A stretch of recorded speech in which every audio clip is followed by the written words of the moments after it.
Hi hello friends, welcome to my channel. எல்லோரும் எப்படி இருக்கீங்க? இன்றைக்கி நம்ம வீடியோவில் என்ன பார்க்க போகிறோம் அப்படின்னா, தட்டு நிறைய இட்லி, தோசை, சப்பாத்தி எது வச்சாலும் டக்குன்னு காலியாகிற மாதிரி ஒரு சிம்பிளான ஒரு பெப்பர் சிக்கன் கிரேவி பார்த்துடலாமா? வாங்க இப்போ பார்க்கலாம்.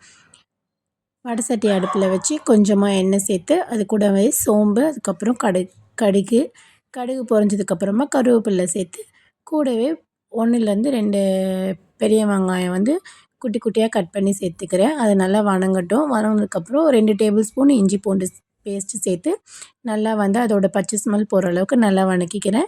கொஞ்சமாக கல் உப்பு சேர்த்துக்கிறேன். அதுக்கப்புறம் ஒரு தக்காளியை மிக்ஸி ஜாரில் அரைச்சி எடுத்துகிட்டு சேர்த்துக்கிறேன்.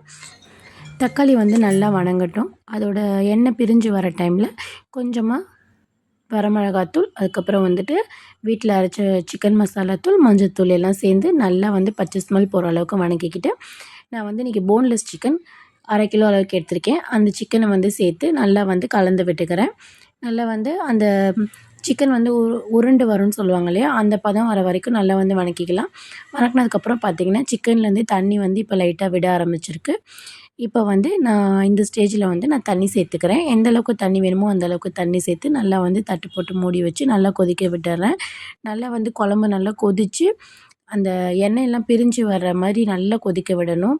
அப்படின்னா தான் குழம்பு நல்லா டேஸ்ட்டாக வரும். இப்போ நல்லா ஓரளவுக்கு சுண்டிருச்சு. மறுபடியும் ஒரு 5 நிமிஷம் தட்டு போட்டு மூடி வச்சு எடுத்ததுக்கப்புறம் நல்லா மிளகுத்தூள் நிறைய சேர்த்து நல்லா கலந்து விட்டுக்கிறேன். மிளகுத்தூள் போட்டோடனே கிரேவி லைட்டாக கெட்டிப்பட ஆரம்பிச்சிடும்.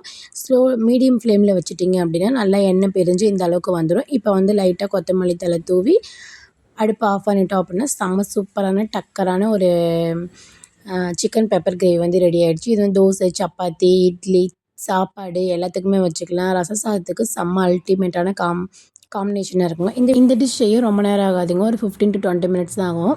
நீங்களும் செஞ்சு பாருங்கள். செஞ்சு பார்த்துட்டு எப்படி இருந்துச்சு அப்படின்றத மறந்துடாமல் கமெண்ட் சொல்லுங்கள். டாடா, பாய்.